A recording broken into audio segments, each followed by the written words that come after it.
Hi friends, welcome back to பசிம் ருசிம்.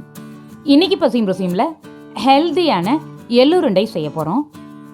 பாகு எடுக்காமல் ரொம்ப ஈஸியாக ரொம்ப டேஸ்டியாக எப்படி எள்ளு உருண்டை செய்கிறது அப்படின்றது தான் இந்த வீடியோவில் பார்க்க போகிறோம். அது மட்டும் இல்லாமல் ரொம்ப பர்ஃபெக்டாக சூப்பராக செய்கிறதுக்கான டிப்ஸு ட்ரிக்ஸ் எல்லாம் இந்த வீடியோவில் சொல்லியிருக்கேன். ஸோ இந்த வீடியோ ஸ்கிப் பண்ணாமல் லாஸ்ட் வரைக்கும் பார்த்து கண்டிப்பாக நீங்களும் ட்ரை பண்ணி பாருங்கள். வாங்க ரெசிபிக்குள்ளே போகலாம். இன்றைக்கி நம்ம இந்த கருப்பு எள்ளில் தான் எள்ளு உருண்டை செய்ய போகிறோம்.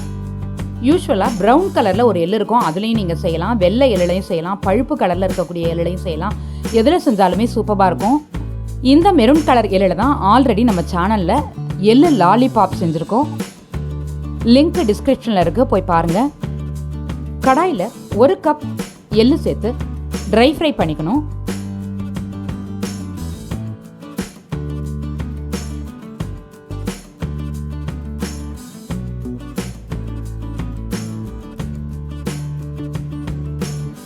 எல்லா எள்ளுமே வெடிக்கும். வெடித்த பிறகு நல்ல எள்ளோட வாசனை வரும்.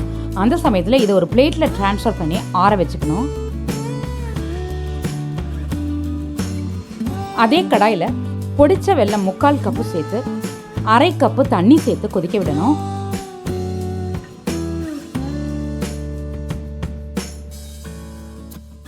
வெல்லம் கரைஞ்சா போதும், எந்த பாகுபதமும் நம்ம பார்க்க தேவையில்லை. இது கூட குட்டி குட்டியாக கட் பண்ண முந்திரி பருப்பு 1/4 கப் சேர்த்துக்கலாம்.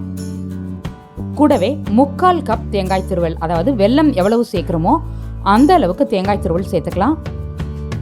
1 கல் உப்பு, நம்ம வறுத்து வச்சிருக்க எள்ளு எல்லாத்தையுமே சேர்த்து கிளறி விட்டுக்கணும்.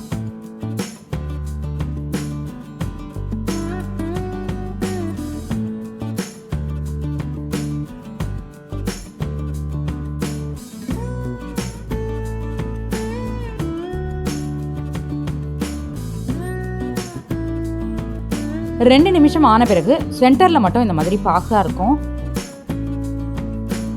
7 நிமிஷம் ஆன பிறகு பார்த்தீங்கன்னா இந்த மாதிரி தண்ணி இருக்காது சென்டரில், பட் பொல பொலன்னு இருக்கும். இந்த மாதிரி பொல பொலன்னு இல்லாமல் கொஞ்சம் சேர்ந்த மாதிரி வரணும். நம்ம இன்னும் கொஞ்சம் நேரம் இதை கிளறிட்டே இருக்கலாம். இந்த ஸ்டேஜில் 1 ஸ்பூன் ஏலக்காய் பவுடர் சேர்த்து நல்லா மிக்ஸ் பண்ணிக்கலாம்.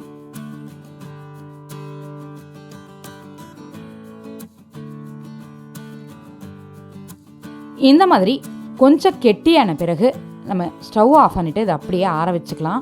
பிளேட்லலாம் ட்ரான்ஸ்ஃபர் பண்ண வேணாம், இதே பாத்திரத்தில் ஆற வச்சுக்கலாம். இறக்கி வச்சுட்டு நம்ம கம்ப்ளீட்டாக அதை ஆற விட்டுறக்கூடாது. உடனடியாக அந்த மாதிரி ஒரு தட்டில் கொஞ்சமாக எடுத்து வச்சுட்டு கையில் தண்ணி நினச்சிட்டு இதை எந்த சைஸில் வேணுமோ அந்த அளவுக்கு எள்ளு எடுத்து நம்ம உருட்டிக்கணும்.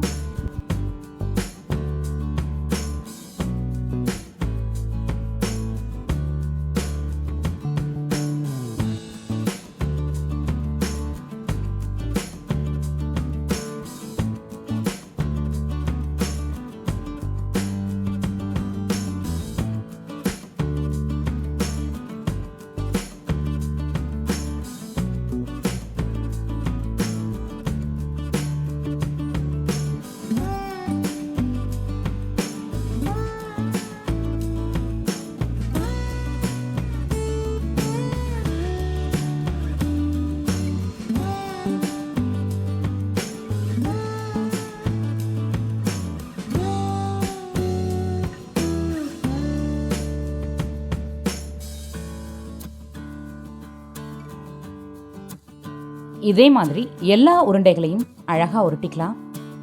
சின்ன தட்டில் தண்ணி வச்சுட்டு அப்பப்போ கையில் தொட்டுட்டு நல்லா உதறிட்டு இந்த மாதிரி பிடிச்சிக்கலாம். இந்த எள்ளு லட்டு ரெசிபி பர்ஃபெக்டாக வரதுக்காக நான் உங்களுக்கு டிப்ஸ் அண்ட் ட்ரிக்ஸ் சொல்கிறேன். மெஷர்மெண்ட் எல்லாத்தையுமே பர்ஃபெக்டாக ஒரே கப்லேயே மெஷர் பண்ணி சேர்த்துக்கணும். வெல்லத்தோட கண்டிப்பாக தண்ணி சேருங்க. நான் அந்த மெஷர்மெண்ட்டில் சொல்லியிருக்கேன், அந்த மெஷர்மெண்ட்டில் கண்டிப்பாக சேருங்க. நீங்கள் எள்ளை கிண்டி இறக்கின பிறகு 2 ப்ராப்ளம் தான் நம்ம ஃபேஸ் பண்ணுவோம். சப்போஸ் சரியாக வரலை அப்படின்னா, ஒன்று உருண்டை பிடிக்க வராது, உதிரி உதிரியாக இருக்கும், கையில் ஒட்டிக்கும். அந்த மாதிரி இருந்துச்சு அப்படின்னா அப்படியே கடாயை அடுப்பில் வச்சு சிம்மில் வச்சு இன்னும் கொஞ்சம் நேரம் அது இறுகி வர்ற வரைக்கும் நீங்கள் கொஞ்சம் நேரம் அதை கிளறி அப்புறமா லைட்டாக ஆற வச்சு உருண்டை பிடிங்க.